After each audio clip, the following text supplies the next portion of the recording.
Ariel. I go and see Ariel, right? And I see Ariel in a way I've never seen it before. Okay, and I'm not going to make it about Ariel or Little Mermaid. I'm going to make it about the story. Because here's what I learned. Y'all, have y'all ever really watched Disney movies? They're dark. I mean, there's always a witch. There's always a dark force that gets this person before they ever actually know who they are. Right? So you have this girl, Ariel. She has this talent. She's a singer. She can sing, and her singing voice is almost magical. No one else in the ocean is like her. She doesn't know that. She doesn't even know her power. The enemy recognizes her power before she ever does. Right? And so you see Ariel, she's drawn to, she wants to have legs.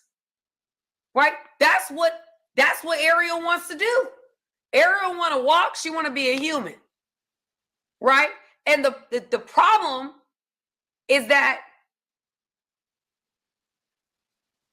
her family doesn't understand why she wants to be this or go there. She wants to explore this entire new concept that makes absolutely no sense to her family and shames her for desiring this. Now, family, that's really crazy because a lot of us, if we're on this live and we're being honest, we all are rebels. We're all the black sheep of our family, or we could choose to be.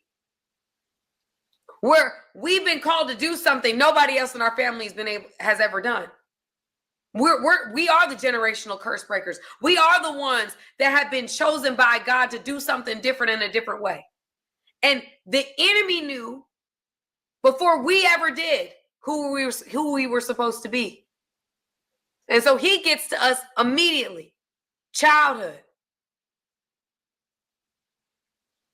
Some of us have gone through traumas we can't explain. Some of us have experienced rejection that we can't conceptualize. All to stop us from being able to ultimately accomplish the things that we're drawn to. We can't help it, no matter how hard we try. And here you have Ariel. She's drawn to this world. She has no idea why. And how many times, I can say this for myself, I'm drawn to things that my family's not. There's things that I'm doing now and ways that I go about things that are completely counter what my family's ever done. And I can honestly say the enemy started very young. Utilizing my family, utilizing traumas that I've experienced to keep me right where the enemy had control and power over me. And that's exactly what happened. Ariel has this experience and she goes to the top of the ocean. She can't explain it. She's just drawn to it. And y'all, from the very beginning, if we're being honest, all of us have had things that we're just drawn to. We can't explain it. We have had a dream since we were young. We just can't explain it. And maybe our experiences, maybe our own family has discouraged us from trying to accomplish those dreams. A dark force keeping you right where they're comfortable with you being. And so you have Ariel. And she finally goes to the top. And this man, she sees this man. And this man falls off the boat. She saves his life. While she's saving his life, she ends up singing, which is her identity. Her identity is her talent, music. And her family's like, well, you're so good at singing in the ocean. Why do you need to go explore a whole new world?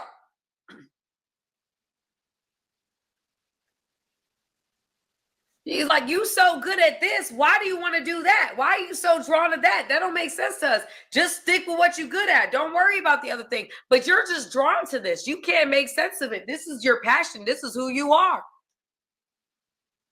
Yeah, it makes sense for she's a princess in an underwater kingdom. She had power. She had authority under the sea. Some of y'all might identify with that. You might have a position in your job. You might make certain kind of money you might be doing real estate, but there's something about you that wants to do something different. There might be something in your life you're just drawn to. You can't help it. Yeah, you might be doing well where you are. And you might have power where you are, but you're drawn to a different world. And you can't explain it. You can't explain it.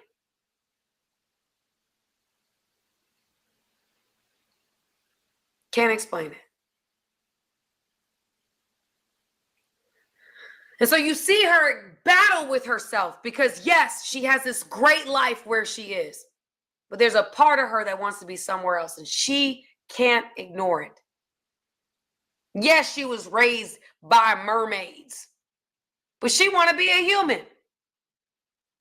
Isn't that the story of generational curse breaking?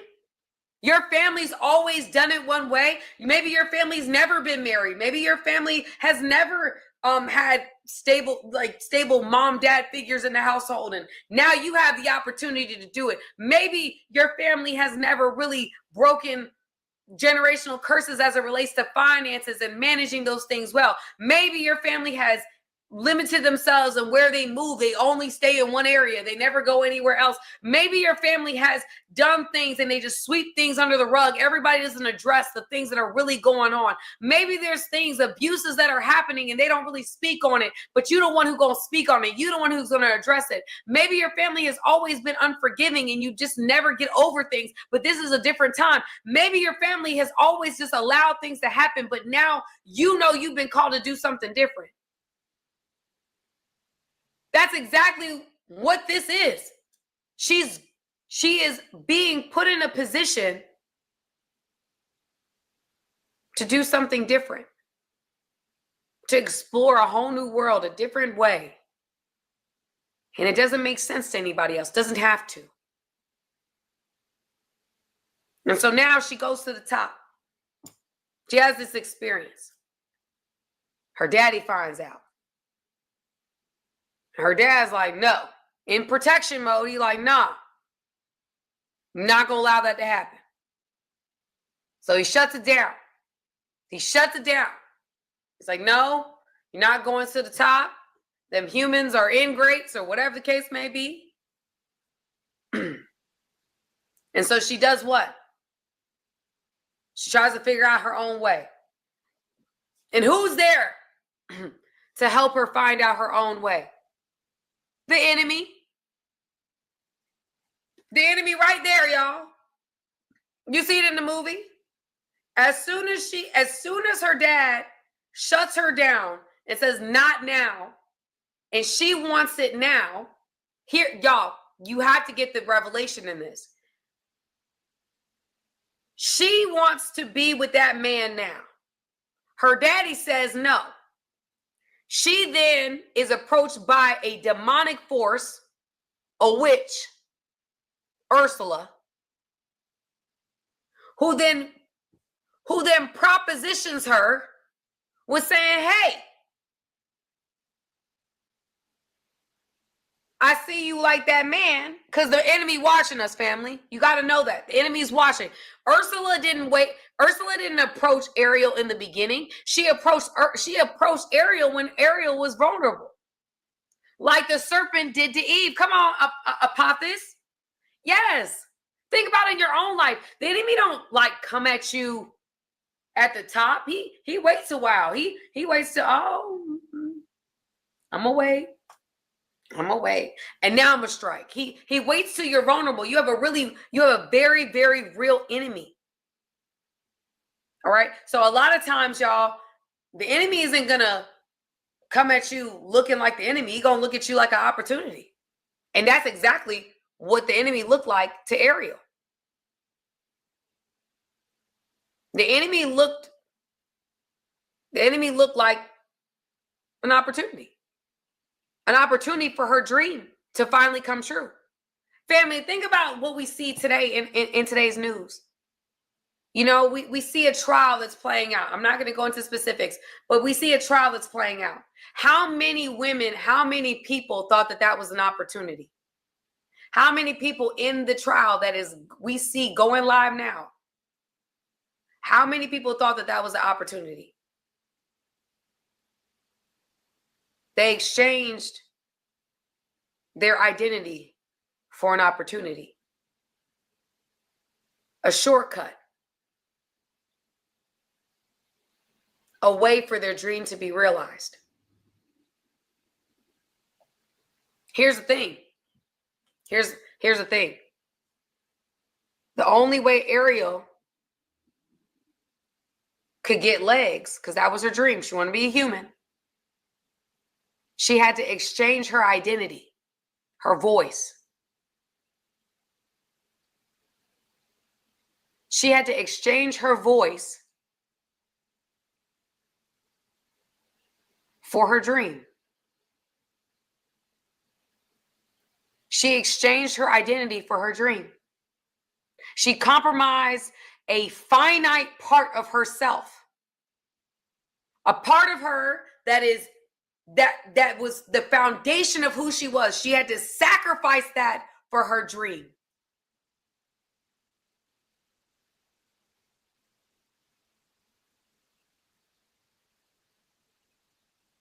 She sacrificed her voice for her dream. How many, we see in a trial, we see it play out today. How many people have sacrificed their identity, sacrificed their soul, sacrificed their voice for a dream? But here's the point, family. In order for her dream to be realized, she needed her identity. Like, she goes to the surface, she has legs, but the prince, the man that she loves, doesn't know her by face. He only knows her by her voice.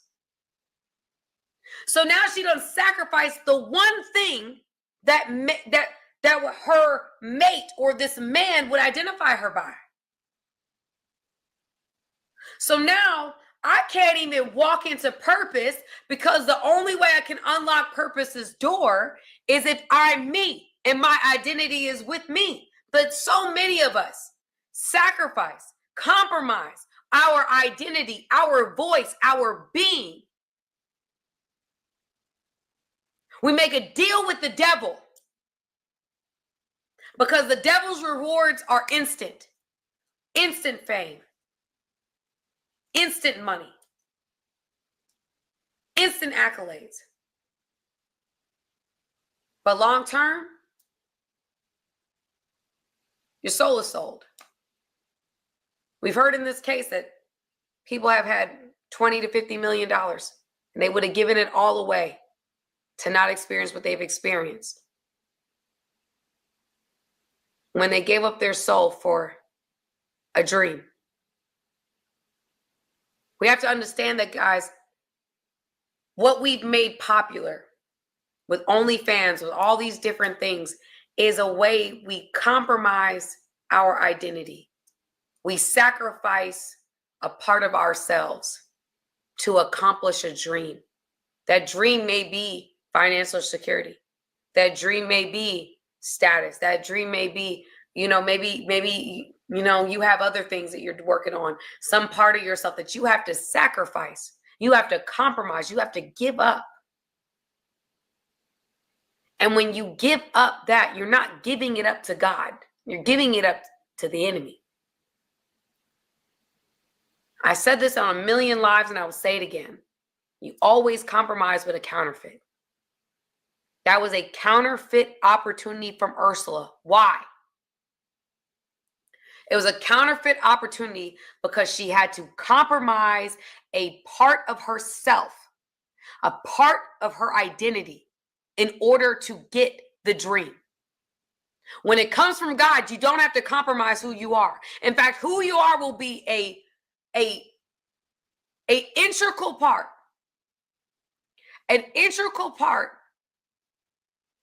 of what he's going to use.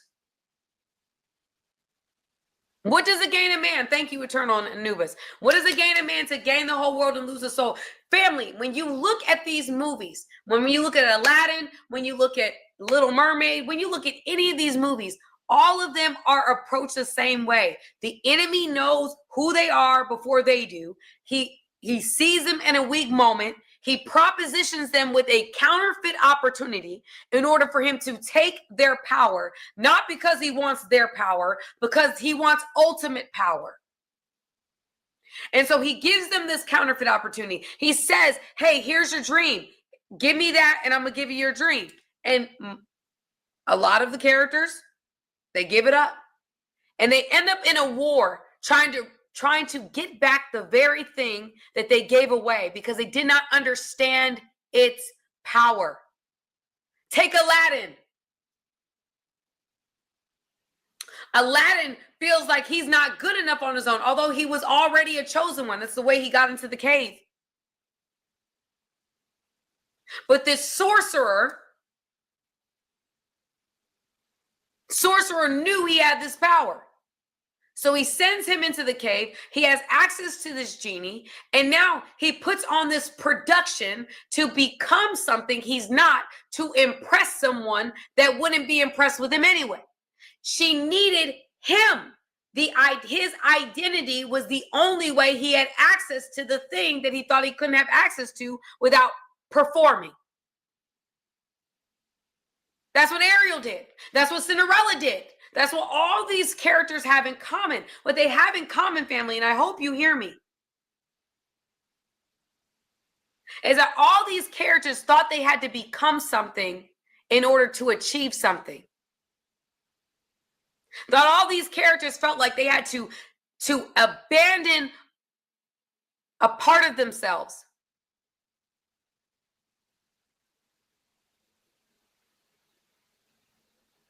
in order to be what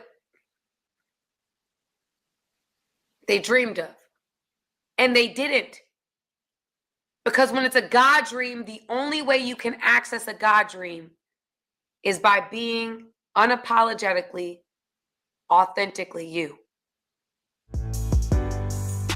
Hey guys, thank you for watching this video. I appreciate you guys. Go ahead, hit the subscribe button, y'all. Let's not just be every once in a while. Let's become family, okay? Friends that are family, okay? Join my family today.